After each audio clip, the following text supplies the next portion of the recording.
Assalamualaikum warahmatullahi wabarakatuh. Kami dari kelompok 12 yang beranggotakan Mila Rosalinda, Chandra Joko Prabowo, dan Nurul Khairunisa akan mempresentasikan materi tentang menulis kutipan langsung, menulis kutipan tidak langsung, dan menulis kutipan yang telah dikutip dalam karya tulis ilmiah. Yang pertama, menulis kutipan langsung. Kutipan langsung merupakan kutipan yang diambil secara identik atau sama persis dari sumber aslinya. Kutipan langsung dapat dibagi lagi menjadi beberapa jenis. Dua di antaranya adalah kutipan langsung yang kurang dari 4 baris dan kutipan langsung yang lebih dari 4 baris. Cara menulis kutipan langsung kurang dari 4 baris.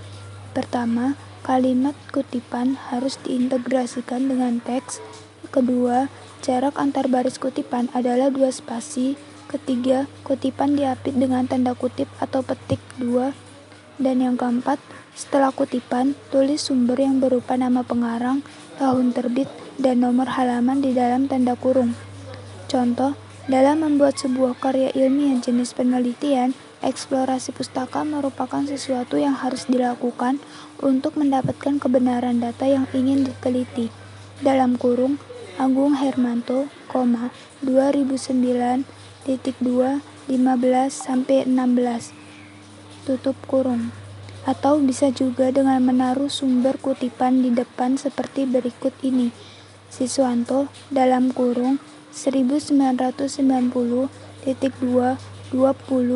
tutup kurung, menegaskan keputusan ilmiah merupakan sebuah kemungkinan atau probabilitas sehingga bukan sesuatu kebenaran yang mutlak.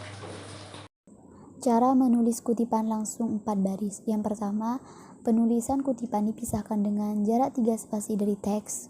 Yang kedua, jarak antara baris kutipan adalah 1 spasi. Yang ketiga, kutipan boleh diapit dengan tanda kutip atau petik 2 atau tidak sama sekali. Yang keempat, setelah kutipan diberi keterangan sumbernya. Contoh, karya ilmiah yang diterjemahkan dalam bahasa Indonesia mengalami ketidakpuasan karena penerjemah kurang terlatih dan kurang mendalami ilmu penerjemah. Contohnya, sebuah pikiran yang menyebar di kalangan banyak orang serta masyarakat luas dengan menggambarkan buku-buku sebagai benda yang tidak berjiwa, tidak efektif, serba tenang, yang terdapat dalam tempat kelindungan sejuk dan kedamaian yang berasal dari banyak biara dan universitas, bahkan juga berasal dari tempat pengasingan yang jauh dari dunia materialistik dan jahat ini. Dikutip dari Asrul Sani 1959 halaman 7. B. Menulis kutipan tidak langsung. Kutipan tidak langsung merupakan kutipan yang mengambil inti sarinya saja tanpa mengurangi makna sebenarnya. Dengan kata lain, penulis tidak menulisnya sama persis dengan tulisan atau paragraf atau kalimat yang dikutip. Cara menulis kutipan tidak langsung. Yang pertama, kutipan diintegrasi dengan teks. Yang kedua, jarak antara baris kutipan adalah spasi yang ganda. Yang ketiga, kutipan tidak diapit dengan tanda kutip atau petik 2. Setelah itu, kutipan ditulis sumber pengutipnya.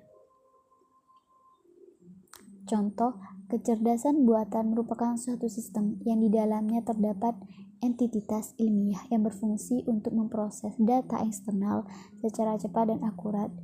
Michael Dow 2016 halaman 2007, atau bisa ditulis seperti berikut. Michael Dow berpendapat bahwa kecerdasan buatan merupakan suatu sistem yang di dalamnya terdapat entitas ilmiah yang berfungsi untuk memproses data eksternal secara cepat dan akurat. Jadi, pengutipnya ditulis dari awal kalimat, sumber kutipan. C. Menulis kutipan yang telah dikutip.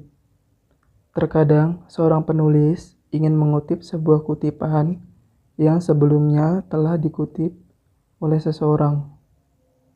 Hal tersebut dapat dilakukan dengan cara menyertakan nama pengarang aslinya, kemudian diikuti dengan kata dalam. Contoh, Henry dalam kurung dalam Budianto, 2005.2/17 menjelaskan bahwa manajemen merupakan suatu proses untuk melakukan perencanaan dan mengontrol sumber daya agar tujuan dapat dicapai secara efektif dan efisien. Pada contoh di atas, Henry merupakan pengarang kutipan asli yang pendapatnya dikutip oleh Budianto. Cara mengutip dari internet. Yang terakhir, jika kamu ingin mengutip sebuah pendapat yang sumbernya dari internet, cara yang dilakukan tidak berbeda dengan mengutip dari buku ataupun jurnal. Cukup ditulis sumber yang berupa nama pengarang diikuti dengan tahun terbit artikel. Sekian dari kami ucapkan terima kasih. Wassalamualaikum warahmatullahi wabarakatuh.